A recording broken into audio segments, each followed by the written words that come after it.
Bom dia, graça e paz do Senhor Jesus. Hoje eu gostaria de falar um pouquinho sobre uma leitura que eu tenho meditado há alguns dias em no Evangelho de João, no capítulo 6. E este capítulo, muitas coisas aconteceram ali, onde narra quando Jesus realizou a multiplicação dos pães.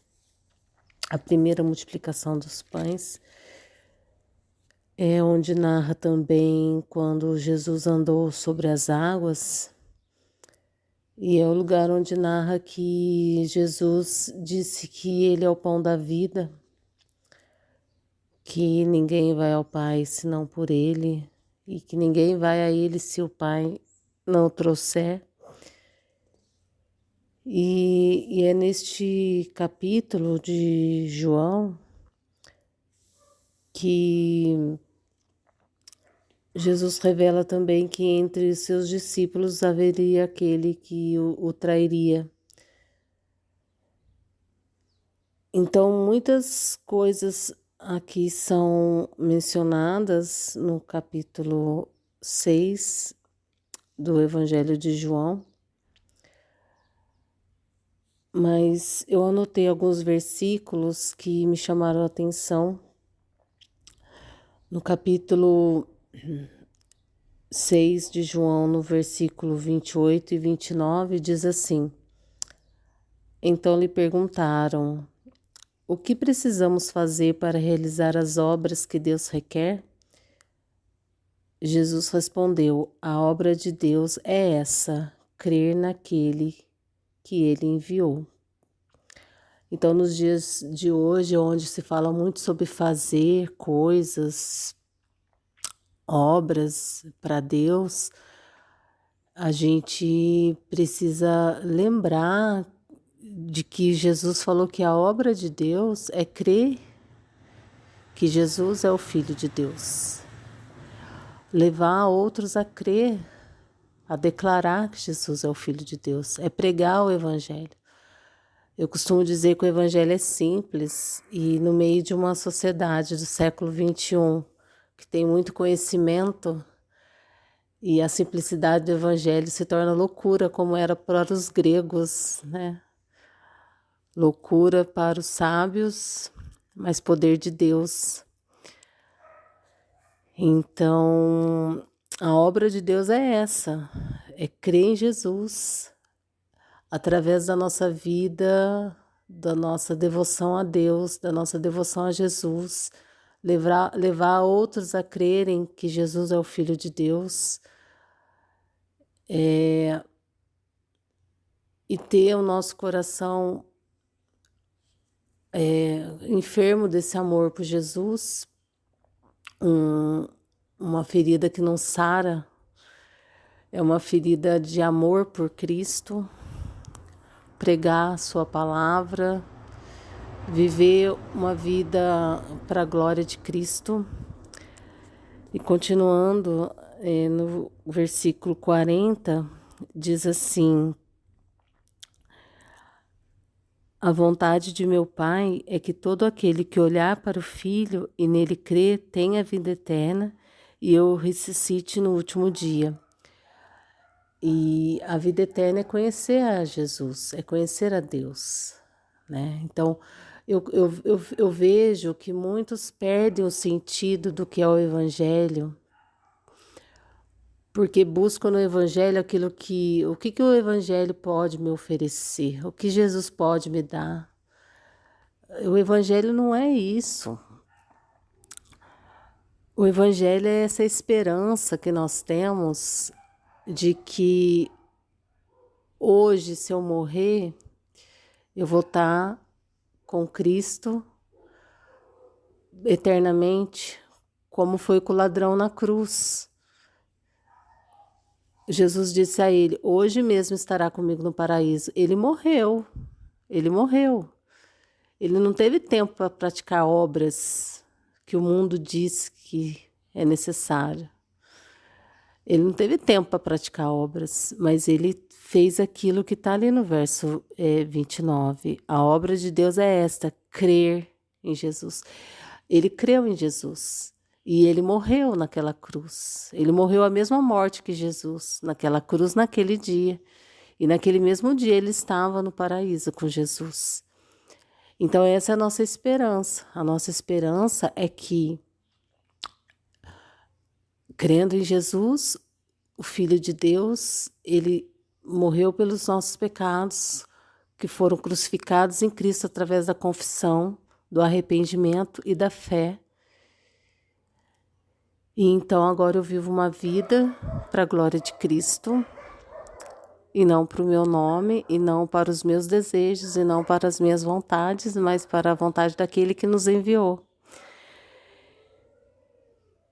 E eu ressuscite no último dia é a segunda parte, né, da esperança do Evangelho, que quando Jesus voltar, porque Jesus está reinando desde o dia da sua ressurreição, ele reina, ele é glorioso e vitorioso, o reino de Cristo está acontecendo hoje, ele reina eternamente e um dia ele voltará para buscar a sua igreja, que é eleita dentro de todas as nações, línguas e povos da terra, e ressuscitará os corpos, né? Então, por exemplo, se eu morrer hoje, o meu corpo vai para a terra, mas o meu espírito vai para Deus, a minha alma vai estar com Cristo. E então, quando Jesus voltar, ele ressuscita o meu corpo, e o meu corpo glorificado com a minha alma ficará com Deus eternamente no céu. E a vontade do Pai é que a gente tenha a vida eterna, e a vida eterna é conhecer a Deus. E Jesus disse, aprendei de mim, que sou manso e humilde. Então, o aprender é algo que precisamos fazer. A vida é conhecer a Deus, a vida é conhecer a Jesus, a vida é a intimidade com o Espírito Santo. A vida não é tudo aquilo que todas as outras coisas dizem que é a vida. A vida é essa.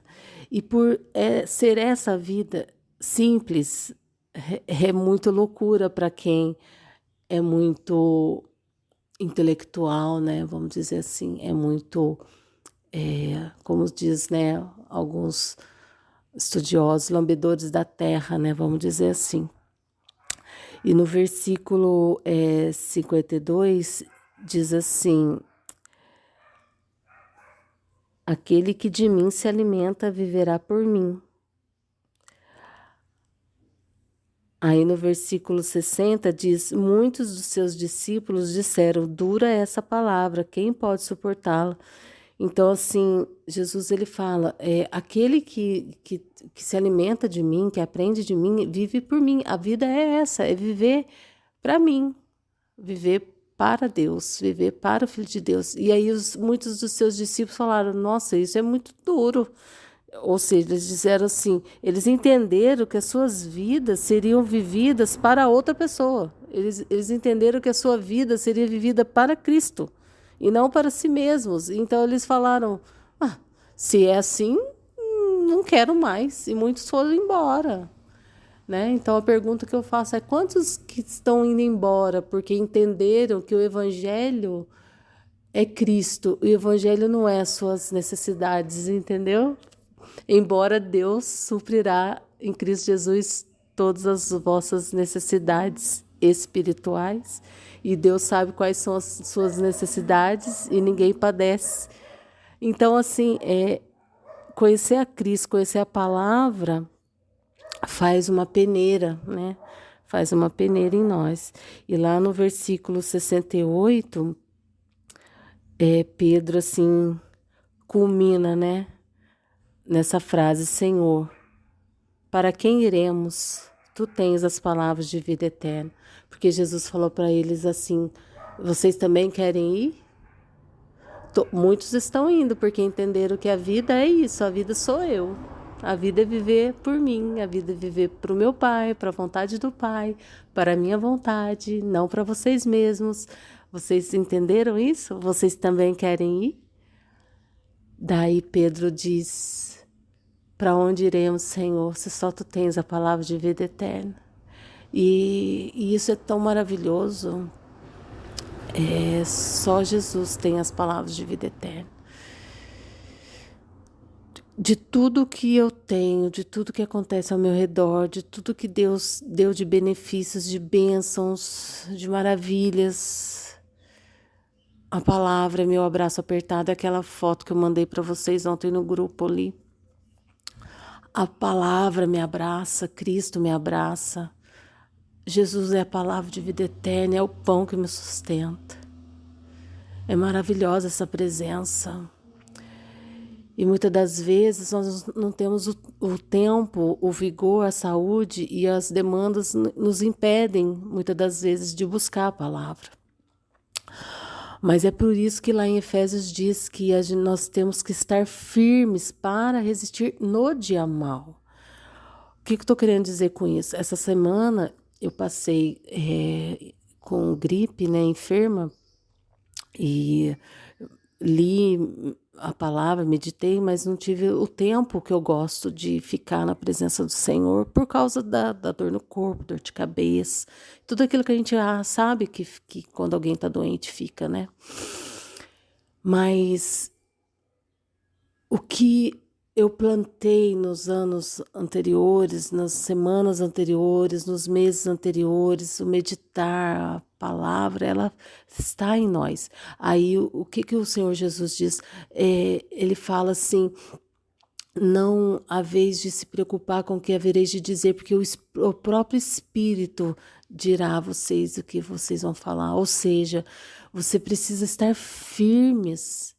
Vocês têm que estar buscando todos os dias na presença do Senhor, porque você nunca sabe como vai estar seu dia de amanhã. Você pode estar enfermo, e aí você vai trazer a memória que te dá esperança, mas se você não buscou, se você não cavou, se você não fixou sua casa na rocha, da onde você vai tirar as palavras de vida eterna, da onde você vai tirar as memórias daquilo que te dá esperança? Você precisa criar, né? Aprender de Jesus, aprender de Deus no tempo que se chama hoje, no tempo bom que você tá, que você tem, né? E abdicar de tempo, de outras coisas, para buscar aquilo que sustenta a sua alma, para buscar o pão que alimenta, a água que sustenta, que vai ser fonte a jorrar na época da necessidade. Então é essa palavra que eu gostaria de deixar hoje. Já está ficando um pouco extenso o áudio. Que vocês tenham um sábado abençoado na presença do Senhor. Em nome de Jesus. Amém. Amém.